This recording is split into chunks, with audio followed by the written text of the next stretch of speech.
Don't just ask for a light beer. Give me a light. Ask them to bring out their best. Bud Light. Bud Light. Because everything else is just a light. For New York sports fans, Frank Gifford remains a symbol of a shining era. A time when the Giants were a diamond stickpin in the vest of professional football. In 1952, Gifford joined the Giants. He played for 12 seasons, and the team won 5 divisional titles and 1 world championship. Before he arrived in New York, however, he had never known a home for more than the 3 high school years he spent in Bakersfield, California. Gifford was the son of an oil rigger, and his family moved frequently, sometimes 15 times in a single year. And as a kid, Frank often slept on mattresses in the back of pickup trucks as his dad moved in search of newfound oil fields. In 1948, he enrolled at the University of Southern California on a football scholarship. And while in school, he appeared briefly in 2 motion pictures that might have been named for him, Saturday's Hero and The All-American Boy. In 1951, Hollywood handsome Frank Gifford was a bit player in movies.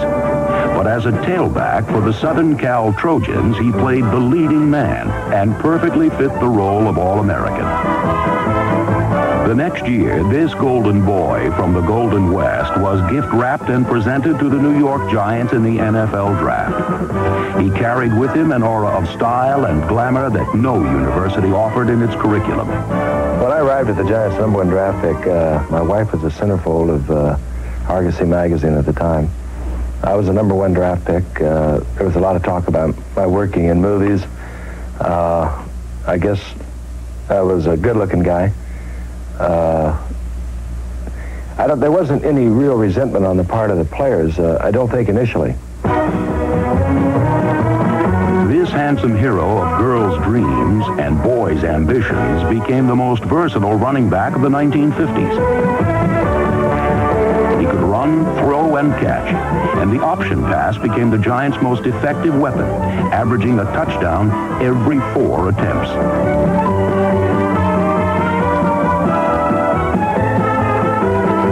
Gifford began his career as a defensive back and ended it as a receiver.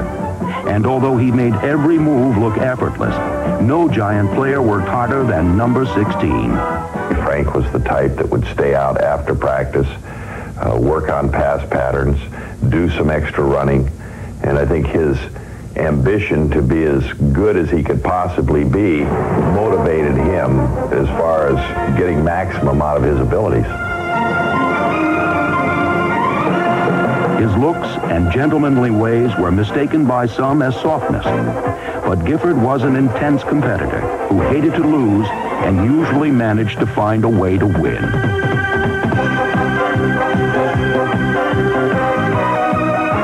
Frank was a thinking football player that always aware of what defenses they were in and always able to come up with something and come in the huddle and tell you something. I like that. When Sunday came, he made the big catch. He made a big play. He might not catch but 2 balls a game, but one of them was one that he shouldn't have caught, and he did catch it. By the mid-50s, the Giants were the kings of pro football, and the prince of the city was Frank Gifford. A handsome man. I mean, here we are, the big old guys down in the mud. You know, we always look muddy. We always look grimy. We always look sweaty. And Frank always looked so good. I mean, I don't remember Frank ever having a muddy uniform. Frank was everything that you ever thought about being. I mean, he was it. He didn't really associate with too many of the other players. Not because he didn't want to, but because everybody was sort of saying, hey, you know, this guy's really something. And look all he's got going for him. I mean, he had a radio show. Nobody had a radio show. I'm Frank Gifford. I've been in the league for 10 years. When you're with the Giants, you learn that football is a game of percentages. So I think most of the players were just sort of saying, boy, what a guy he is. And then you win ball games. I worked hard. I think probably more than anyone I know on the Giants. And there was a lot of resentment against me within our own ball club. As we started to do well and we won the championship in '56, I would get all the publicity. I think I handled it rather well. I just never could figure out some of the animosity that I got from players. Once I got over the hurt, really, of that, I just said to hell with it. I went out and I played my game. There